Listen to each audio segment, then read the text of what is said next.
할렐루야. 하나님의 은혜와 평강이 오늘 예배 가운데 넘치기를 축원합니다. 룻기 강의 네 번째 시간입니다. 말씀의 제목 당신의 옷자락으로 덮으소서라는 제목으로 하나님 말씀 전하도록 하겠습니다. 오늘 예배를 통하여 우리의 심령을 덮으시는 하나님의 은혜를 다 경험하시기를 축원합니다. 여러분, 세상에서 가장 안전한 곳이 어디일까요? 2017년에 영국에서 한 주간지가요, 세계에서 가장 안전한 도시를 평가한 보고가 있습니다. 세계 60개의 주요 도시들을요 대상으로 조사를 하게 됐는데, 안전 상태, 그리고 보건 상태, 복지 상태와 치안 상태를 평균을 내서 통계를 내게 됐는데요, 세계에서 가장 안전한 도시는 1위가 바로 일본의 도쿄라고 합니다. 그리고 2위는 싱가포르이고 3위는 캐나다 토론토가 세계에서 가장 안전한 도시라고 평가를 했습니다. 우리나라도 한 도시가 들어가게 됐는데, 우리나라 서울이 전 세계에서 14번째로 안전한 도시라고 얘기를 합니다. 여러분, 정말 이 도시들이요 안전한 곳일까요? 세계에서 가장 안전한 도시가 일본의 도쿄라고 얘기를 하지만, 우리가 잘 알다시피 일본은 여전히 쓰나미와 지진의 위협 가운데 늘 긴장을 하고 있습니다. 세계에서 안전한 도시 두 번째가 싱가포르라고 얘기를 하는데요, 저는 사실 싱가포르에 가본 적이 없지만 이런 얘기는 들었습니다. 싱가포르에서 껌 씹다 걸리면은 벌금을 엄청 문다던가, 혹은 그 껌을 씹다가 땅에 뱉으면은 태형을 맞을 수도 있다고 합니다. 껌도 마음대로 씹지 못하는 나라가 세계에서 두 번째로 안전한 나라라면요, 저는 차라리 그냥 마음대로 껌 씹어도 매맞지 않는 대한민국이 가장 안전한 나라일 줄 믿습니다. 여러분, 그렇다면 이 세상에서 가장 안전한 곳이 어딜까요? 정답을 말씀드리자면요, 이 세상에서 가장 안전한 곳은 없다라는 것입니다. 우리가 크고 튼튼한 집에 산다고 안전한 것이 아닙니다. 혹은 넉넉한 물질과 건강을 갖고 있다 해도 여러분, 그것이 여러분의 안전을 지켜줄 수 있는 것이 아닙니다. 그렇다면 우리의 안전은 과연 어디에 있는 것입니까? 중요한 것은 어디에 있는가가 중요한 것이 아니라 누구와 함께 있는가가 중요하다라는 것입니다. 오늘 말씀의 첫 번째입니다. 안식할 곳을 구해야 합니다. 지난 시간에 우리는 보아스에게 은혜를 입은 룻을 함께 살펴봤어요. 룻이 집에 돌아와서요, 자신에게 있었던 일을 시어머니 나오미에게 말합니다. 보아스가 식사를 대접했고, 또 그가 곡식단의 일부를 일부러 버려서 룻이 한 에바나 되는 곡식을 얻게 되었다는 사실을 듣게 됩니다. 또 그 위에 계속해서 보아스의 보살핌을 받게 되는 것을 우리가 보게 됩니다. 그때 나오미는 소망이 없는 자신의 가정에 하나님이 함께 하시는 한 줄기 빛을 보게 된 것이에요. 그리고 어떻게 하면은 이 룻의 절망적인 인생이 복받는 삶이 될 수 있을까? 그의 마음이 움직이기 시작했다라는 것입니다. 그리고 오늘 1절에 안식할 곳을 구하여, 룻의 삶에 안식할 곳을 구하여 살게 하자고, 복받는 삶이 되게 하자고 결심을 하게 됩니다. 이 안식할 곳이란 말의 뜻은, 원어의 뜻이 이렇습니다. 평화롭고 안정된 생활 환경을 말하고 있어요. 여러분, 보리 이삭만 줍는다고 룻의 인생이 바뀌는 게 아닙니다. 이미 보아스의 집에는 많은 여종들이 있었어요. 룻과 같이 보아스의 밭에서 이삭을 줍던 여인들이 많이 있었습니다. 그들은 보아스로 인하여 도움을 얻고 먹고 살 수는 있었지만 안식할 곳을 얻은 사람들은 아니었습니다. 마찬가지로 룻의 인생이 축복된 인생, 정말 평화롭고 안정된 삶으로 바뀌기 위해서는 어떻게 됩니까? 보리 이삭만 줍는다고 그의 인생이 바뀌는 것이 아니라 보아스를 만나야 된다는 것이죠.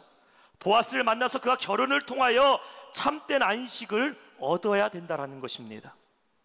여러분, 하나님이 룻을 모압 땅에서부터 베들레헴까지 오게 하신 것은요, 그냥 보리 이삭이나 죽고 생을 간신히 연명하라고 그를 이곳에 보내신 것이 아닙니다. 물론 보리 이삭도 은혜고요, 보아스의 상에서 얻어지는 음식도 은혜이지만, 하나님은 룻에게 이 한정된 은혜만 주시는 것이 아니라 영원한 은혜, 바로 참된 안식을 주시기 위해서 이곳까지 부르셨다는 것이에요. 룻에게 필요한 것은 먹을 음식이 필요한 게 아니었습니다. 안식이 필요했어요. 상실하고 아픔을 겪고 낯선 이방 땅에서 내일이 보이지 않는 공고한 삶을 살아가는 룻에게 모든 것을 다 가진다 할지라도 안식이 없다면 축복된 삶이라고 말할 수 없다는 것입니다. 우리는 지난 2장에서 룻이 한 에바, 즉 20kg나 되는 보리를 주순 것을 보았어요. 한 달치 먹을 양식을 얻었다고 룻의 슬픔이 사라졌습니까? 한 달치 먹을 양식을 얻었다고 룻의 비관적인 삶의 변화가 일어났습니까? 그렇지 않았다라는 것이죠. 당장 먹을 걱정은 없었지만 여전히 룻은 아픔과 슬픔 가운데서 하루하루를 살아갔다라는 것입니다. 왜 그렇습니까? 오늘 먹을 음식은 우리에게 배고픔은 해결해줘도 영혼의 안식은 해결해 줄 수 없기 때문이에요. 여러분, 오늘날 우리가 살아가는 삶도 마찬가지 아닙니까? 여러분, 왜 낙심하세요? 왜 염려하십니까? 왜 기쁨이 사라졌습니까? 왜 소망이 사라졌습니까? 돈이 없어서 불행한 것이 아닙니다. 뭔가가 부족하고 뭔가가 없어서 행복을 잃어버린 게 아니에요. 우리의 삶의 문제는 어디에도 안식할 곳이 없기 때문에 괴롭고 불행하다는 것입니다. 돈이 있고 좋은 직업을 갖고 있고 내가 결혼하고 출세는요, 잠시 동안에 우리에게 행복은 줄 수 있겠지만 진정한 안식으로 말할 수 없다는 것입니다. 안식이 없는 인생은요, 둥지 없는 새와 같습니다. 하늘을 날아다닐 수 있는 자유와 힘이 있으면 뭐합니까? 거할 수 있는 집이 없다라는 것이죠. 여행자와요, 노숙자는요, 한 끗 차이라고 말합니다. 여행자와 노숙자의 닮은 점은 뭐냐면은 둘 다 집을 떠나 있다고 합니다. 또 밖에서 잠을 자고 먹을 것이 귀중하고 불편을 감수해야 한다라는 것입니다. 이러한 공통점 중에서 단 한 가지 다른 것이 있는데 그건 뭐냐? 여행자와 노숙자를 가르는 것은 여행자는 돌아갈 집이 있는 사람이고 노숙자는 갈 곳이 없는 사람이라는 것이에요. 여러분, 여러분의 일생이 아무리 치열하고 우리의 삶이 아무리 자랑스럽고 여러분의 삶 가운데 자랑할 것들, 가진 것들이 많이 있어도요, 우리 삶에 돌아갈 본향, 영원한 안식할 자리가 없다면요, 우리는 불행한 인생을 살고 있는 것입니다. 하지만 이 땅 가운데 똑같이 불편을 감수하면서 고통 가운데 살아가지만 돌아갈 본향이 있는 사람은, 영원한 안식할 곳이 있는 사람은 가장 행복한 사람이라는 것이에요. 여러분, 우리에게 필요한 것은요, 진정한 안식이 필요합니다. 영원한 안식이 필요하다는 것이에요. 그렇다면 과연 어디에 그 안식이 있다는 것입니까? 오늘 말씀의 두 번째, 그 참된 안식은 바로 오직 예수 안에 있음을 믿으시기 바랍니다. 안식은요, 세 가지가 충족되어야지 진정한 안식이라고 말할 수 있어요. 첫 번째 안식의 조건은 뭐냐? 바로 안전입니다. 안전. 룻은 자신의 고향인 모압을 떠나서 베들레헴으로 오게 됐습니다. 룻이 안전하기 위해서는 자신의 고향에 있어야겠죠. 그런데 지금 룻은 어디 있습니까? 고향을 떠나서 베들레헴이라는 곳에서 이방 여인으로 살고 있습니다. 이미 자신의 땅에서는 안전을 보장받지 못하는 여인이었기 때문에 룻에게 필요한 것은 무엇입니까? 나의 안전을 책임질 수 있는 사람이 필요했던 것입니다. 누굽니까? 그 사람이 바로 보아스라는 것이죠. 우리가 2장에 보면요, 이미 보아스는 2장 9절에요, 자신의 종들에게 룻을 건드리지 말라고 명령합니다. 또 16절에도 뭐라고 얘기하면 룻을 꾸짖지 말라고 말해요.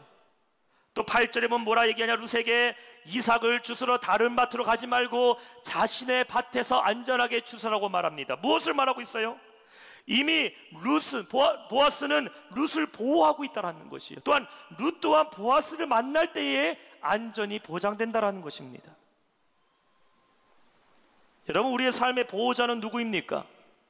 누가 여러분에게 진정히 피할 곳을 제공하고 누가 여러분의 삶을 안전하게 지켜주십니까? 오직 주님 안에 거하는 자는요, 그 안전을 보장받을 수 있음을 믿으시기 바랍니다. 마가복음 4장에 보면 예수님께서 제자들과 함께 배를 타고 갈릴리 바다를 건너가시는 걸 보게 됩니다. 그때 큰 풍랑을 만나게 돼요. 제자들이 어떻게 합니까? 두려워서 소리 지르면서 죽게 되었다고 소동할 때에 예수님 뭐하고 계셨죠? 배 밑에서 주무시고 계셨습니다. 제자들에게는 목숨을 위협하는 풍랑이라 할지라도요, 예수님 앞에서는 아무것도 아니라는 것이에요. 그러다가 주무시다 깨셔서 예수님께서 파도를 향하여 잠잠하라 명령하시니 어떻게 됩니까? 그 풍랑이 한순간에 사라지는 것을 우리가 보게 됩니다. 그때 두려워하는 제자들에게 예수께서 뭐라고 꾸짖으십니까? 마가복음 4장 40절에 이렇게 말씀하세요. 이에 제자들에게 이르시되 어찌하여 이렇게 무서워하느냐? 너희가 어찌 믿음이 없느냐 하십니다. 제자들에게 없는 믿음이 무엇입니까? 하나님을 안 믿는 믿음, 뭐 예수님 모르는 믿음, 그런 믿음이 부족한 것이 아닙니다. 제자들에게 없는 믿음은 내가 예수 안에 있으면 안전이 보장될 수 있다는 그 믿음이 없었다는 것이에요. 우리의 삶에 부족한 믿음이 이것 아닙니까? 예수를 믿어도, 기도를 해도 주님께서 내 안전을 보장하신다는 그 믿음이 여러분 가운데 있습니까? 왜 있는데도 우리는 두려워합니까? 예수 안에 있으면요, 모든 문제는 반드시 해결됨을 믿으시기 바랍니다. 우리가 그래야 안식할 수 있다는 것이에요. 예수님은 풍랑이 있는 뱃속에서도요, 편안히 주무셨습니다. 안식하셨다는 것이에요. 주님이 함께 하심을 믿는 사람, 주님이 나를 지켜주신다는 것을 믿는 사람은 인생의 어떠한 풍랑 가운데서도 안식할 수 있음을 믿으시기 바랍니다. 안식의 두 번째 조건은 무엇일까요? 만족입니다. 만족할 때에 안식할 수 있어요. 자신의 가난한 삶을 책임질 수 있는 사람을 만나야 룻은 안식할 수 있었습니다. 그런 면에서 보아스는 어떤 사람이었습니까? 룻기 2장 1절에 그를 소개하죠. 보아스를 어떻게 소개합니까? 유력한 자가 있다라고, 그의 이름은 보아스라고 말합니다. 우리말로 무슨 뜻일까요? 룻 평생에 손에 물 한 방울 안 묻히게 할 수 있는 능력 갖고 있는 사람이 보아스라는 것이에요. 룻에게 일시적인 생계를 해결해 줄 사람이 아니라 룻의 삶에 근원적인 만족을 줄 수 있는 존재가 바로 보아스였다는 것입니다.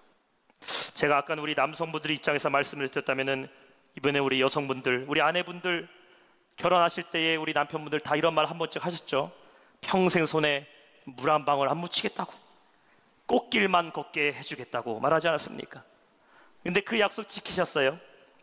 내가 이 집에 아내로 들어온 건지 아니면 식모로 들어온 건지, 남편은 내 편이 아니고 맨날 남의 편이고, 하루 종일 집안일 했는데 남편들 집에 와서 뭐라고 얘기합니까? 하루 종일 뭐 했냐고, 왜 집안이 그대로냐고 구박하지 않습니까? 남편에게 만족할래야 뭐 해준 것 없어도 만족할 수 없다 하더라도 우리 아내분들, 우리 예수님 안에는 참된 만족이 있음을 믿으시기 바랍니다.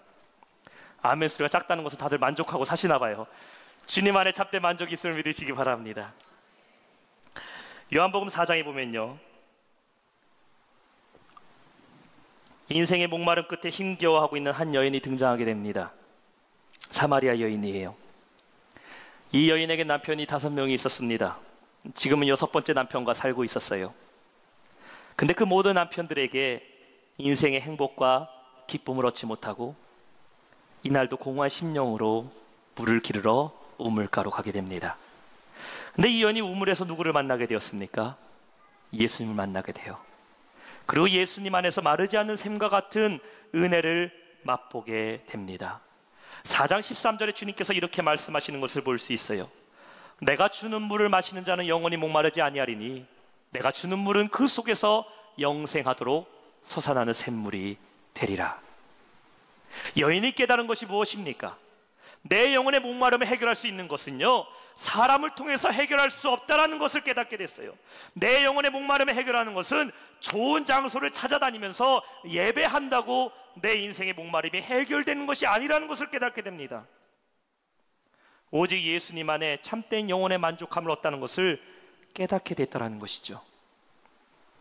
룻에게 보아스는 일시적인 삶의 필요만 채워줄 수 있는 사람이 아니라 룻의 인생 자체를 바꿀 수 있는 능력이 있는 사람이라는 것입니다. 여러분, 우리가 이런 분을 만나야 되는 것 아닙니까? 우리의 인생을 완전히 바꿀 수 있는 분은 오직 예수님밖에 없음을 믿으시기 바랍니다. 세상에서 여러분이요, 만족을 찾으려고 하는 것에서부터 문제가 있다는 것이죠. 자녀에게서부터 만족을 찾으려고 하고, 남편은 아내에게, 아내는 남편에게부터 만족을 찾으려고 하고, 내 삶에서 승진하고 성공하는 것에서부터 만족을 찾으려고 하니까 어떻게 됩니까? 우리는 그 안에서 만족하지 못하게 되니까 실망하고 낙심한다는 것이에요. 근데 신기하게도 우리가 예수님 안에 있으면은, 여러분의 삶이 하나도 바뀌지 않았음에도 불구하고 우리는 만족할 수 있는 은혜를 경험하게 됨을 믿으시기 바랍니다. 우리의 삶이 바뀌지 않았어도 예수 안에 있다면 우리는 안식을 얻을 수 있다는 것이에요. 이것을 사도 바울은 뭐라고 고백합니까? 자족하기를 배웠다라고 말씀하고 있어요. 빌립보서 4장 12절에 말합니다. 나는 비천에 처할 줄도 하고 풍부에 처할 줄도 알아. 모든 일 곧 배부름과 배고픔과 풍부와 궁핍에도 처할 줄을 아는 일체의 비결을 배웠다라고 말하고 있어요. 바울이 고백하냐, 비천에 처할 때도 있고 배고픔에 처할 때도 있고 풍부에 처할 때도 있고 궁핍에 처할 때도 있었지만 이 모든 것을 초월할 수 있는 일체의 비결을 배우게 되는데, 그것이 뭐냐? 13절에 말하고 있어요. 내게 능력 주신 자 안에서 내가 모든 것을 할 수 있느니라. 왜 우리가 안식하지 못합니까? 왜 우리가 삶 가운데서 쉼을 얻지 못합니까? 왜 만족하지 못하세요? 만족을 세상에서부터 얻으려고 하기 때문입니다. 여러분, 우리의 만족은 그런 것에서 얻을 수 있는 게 아닙니다. 우리의 만족은 영혼의 만족이 필요하다는 것이에요. 영혼의 만족은 오직 그리스도 안에 있을 때에, 그리스도와의 관계 속에 있을 때만 만족함을 얻을 수 있음을 믿으시기 바랍니다. 그래서 인간의 마음에는 채울 수 없다는 것이 있다는 것이에요. 세상의 모든 것을 채워도 우리 마음 가운데는 채울 수 없는 곳이 있는데, 그것은 무엇으로만 채울 수 있냐? 오직 예수 그리스도로만 채울 수 있다는 것입니다. 근데 그 구멍이 너무나 크기 때문에 세상 것들로 다 채워봐도 계속해서 공허함을 느끼는 것은, 그리스도로 채워지지 않으면 우리의 삶은 공허함 가운데 살아간다는 것이에요. 매일매일 여러분 삶 가운데 주님을 찾으시기를 축원합니다. 우리의 삶 가운데서 주님을 찾는 것에 노력해야 된다는 것이죠. 자녀를 볼 때요, 내가 육안으로 자녀를 보는 것이 아니라 육신의 눈으로 보는 것이 아니라 우리 자녀 속에 살아계시는 주님을 봐야 된다는 것이죠. 그 다음 안식의 세 번째 조건은 무엇일까요? 바로 평안입니다. 우리가 평안할 때에 안식할 수 있습니다. 세상에서 주는 안전, 때로는 세상에서 만족을 주는 것도 우리가 맛볼 수 있어요. 근데 세상에서 주는 안정과 만족은요, 우리에게 영원한 것 같이 느껴지지만 그렇지 않다라는 것이죠. 흉내는 낼 수 있으나 그 안에 참된 안식이 없다라는 것입니다. 근데 중요한 이 평안은 절대로 세상에서 얻을 수 없다라는 것이죠. 평안은 아무나 줄 수 있는 것이 아닙니다. 우리가 언제 평안합니까? 미래가 보일 때 평안합니다. 미래가 보이지 않으면 우리는 불안해합니다. 앞날이 온전하게 보장될 때에 평안을 얻을 수 있다라는 것이죠. 보아스에게 룻은 어떠한 존재입니까? 룻의 인생을 바꾸게 하고 그의 신분을 변화시킬 수 있는 능력을 가진 자였어요. 보아스는 기업을 물을 자로서 보아스의 가문의 대가 끊어지지 않도록 아브라함의 계보가 예수 그리스도에 이르게까지 그 계보를 이어줄 수 있는 사람이었다는 것이죠. 따라서 룻에게 보아스는 샬롬의 축복, 평안을 주는 사람이었다는 것이에요. 그의 인생을 보장할 수 있는 사람, 하나님의 축복의 반열에 룻을 세울 수 있는 능력이 있는 사람이 바로 보아스였다는 것입니다. 여러분, 우리의 삶의 평안은 누가 줄 수 있습니까? 누가 여러분의 영원한 삶을 보장할 수 있습니까? 이 땅에서의 삶이 전부가 아니라 우리에게는 반드시 영원한 삶이 있는데 누가 우리의 영원한 삶을 보장해 줄 수 있습니까? 오직 예수 그리스도만 우리에게 평안을 주실 수 있는 분이심을 믿으시기 바랍니다. 그다음 마지막 세 번째로, 우리가 참된 안식이 주님 안에 있음을 믿는다면 우리는 어떻게 해야 됩니까? 주저할 것 없이 주님의 은혜 아래 거해야 될 줄로 믿습니다. 우리 한번 3절과 4절 함께 보시겠습니다. 룻기 3장 3절과 4절에 말씀합니다. 그런즉 너는 목욕을 하고 기름을 바르고 의복을 입고 타작마당에 내려가서 그 사람이 먹고 마시기를 다하기까지는 그에게 보이지 말고, 그가 누울 때에 너는 그가 눕는 곳을 알았다가 들어가서 그의 발치 이불을 들고 거기 누우라. 그가 내 할 일을 내게 알게 하리라 하니. 룻은 보아스를 만나야 됩니다. 보아스가 아무리 기업을 물을 자이며 또 그의 안에 안식이 있다 하더라도요, 룻이 보아스를 만나지 못하면 아무런 소용이 없습니다. 보아스를 남편을 맞이해야지 룻의 삶은 변화될 수 있다는 것이죠. 따라서 지금 나오미는 룻이 어떻게 보아스를 만나야 할지, 어떻게 그를 남편으로 맞아들여야 할지에 대해서 말씀을 하고 있는 것이에요. 우리가 본문을 이해하기 위해서는요, 우리는 고대 중동 지방의 관습을 먼저 알고 넘어가야 됩니다. 이 팔레스타인의 관습에 의하면요, 나에게 친절을 베푼 남자가 자신의 배필일 수 있다는 생각이 여자의 마음속에 든다면은 여자가 먼저 프로포즈를 해야지만 결혼이 진행될 수 있었습니다. 이게 요즘 시대에는 남자가 먼저 여자에게 프로포즈를 하지만, 뭐 젊은 분들은 또 여자가 결혼하자고 프로포즈를 하기도 하지만, 당시 고대 중동 지방에서는요, 여인이 이 남자를 볼 때에 나에게 친절을 베풀고 이 사람이 나의 배우자가 되고자 원한다면요, 먼저 그에게 가서 프로포즈를 해야지만 결혼이 이루어졌다라는 것이죠. 모압 사람이었던 룻은 이 풍습을 알지 못했기 때문에 이스라엘 여인이었던 나오미가 지금 룻에게 어떻게 남편을 맞이해야 하는지에 대해서 알려주고 있다는 것이에요. 중요한 것은 무엇이냐? 우리가 오늘 이 말씀을 영적으로 이해해야 된다는 것입니다. 왜냐하면 3절이 말하고 있는 것은 무엇이냐? 우리가 주님을 맞이하는 영적인 신부로서의 모습을 지금 말씀하고 있다는 것이에요. 한번 보세요. 우리가 영적인 안식을 얻기 위해서는요, 주님의 은혜를 입기 위해서는 지금 우리의 모습으로 들어갈 수가 없습니다. 어떻게 해야 됩니까? 우리의 죄 많은 모습, 세상의 모습으로 우리는 주님의 은혜 가운데 거할 수 없다는 것이에요. 우리의 심령을 새롭게 해야 된다는 것입니다. 주님을 만나기 위해서, 그 은혜 안에서 우리가 살아가게 하기 위해서는 우리 안에 있는 모든 인간적인 습관과 죄의 습관을 버려야 된다는 것이에요. 하나님의 은혜를 사모하십니까? 그 은혜 안에 거하기를 사모하십니까? 그리스도의 옷을 입으시기를 축원합니다. 그 다음에 우리는 어디로 가야 될까요? 4절에 말씀하고 있어요. 주님의 발치에 가 있어야 된다는 것입니다. 발치에 누웠다라는 것은 무엇을 뜻할까요? 발 아래 누웠다라는 말입니다. 주님은 나의 주님이시고 나는 주님의 종임을 고백하는 것이에요. 발치에 누웠다는 것은 복종을 의미합니다. 룻이 보아스의 발치에 누웠다는 것은 보아스를 자신의 주인으로 여기는 복종의 자세입니다. 주님 뜻대로 나를 이끌어 달라고 자기 자신을 드리는 모습이에요.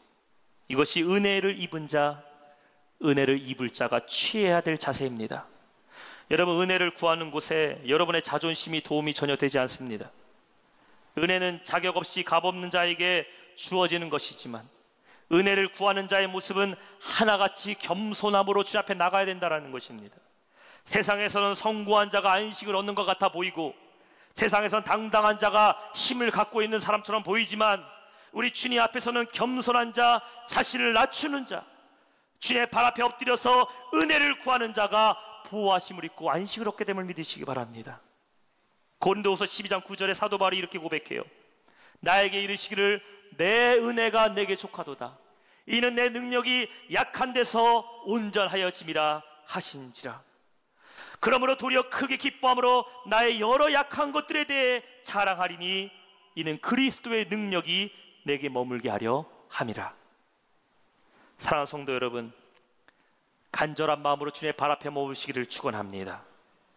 여러분 마음을 무겁게 움켜쥐고 살았던 그 짐을 주 앞에 다 벗어버리고 철저히 낮아져서 우리가 그 은혜를 구한다면 주님께서 우리에게 참된 안식을 허락하여 주시고 그 은혜로 덮어주실 줄로 믿습니다. 말씀을 맺겠습니다. 오늘 말씀의 제목이 당신의 옷자락으로 덮으소서입니다. 9절 말씀이에요. 이르시되 내가 누구냐 하니 대답하되 나는 당신의 여종 루시오니 당신의 옷자락을 펴 당신의 여종을 덮으소서. 이는 당신이 기업을 물을 자가 됨이니이다 하니. 룻은 지금 자신의 허물을 덮어줄 은혜를 구하고 있습니다. 룻의 부끄러운 과거를 덮어주고 그의 비참한 삶을 덮어주고 소망도 없이 안식을 찾아 살았던 그의 인생을 덮어줄 사람을 구하고 있습니다. 여러분, 오늘을 살아가는 우리가 주님께 구해야 하는 것도 이것 아닙니까? 주여, 당신의 옷자락으로 나를 덮어주옵소서.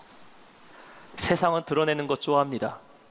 얼마 가진 것 드러내고, 얼마나 능력 있는 것 드러내고, 내 자랑 드러내고, 또 세상은 사람의 허물을 드러내기를 좋아하고, 아픔도 드러내고, 상처도 아무렇지도 않게 드러내는 것을 좋아합니다.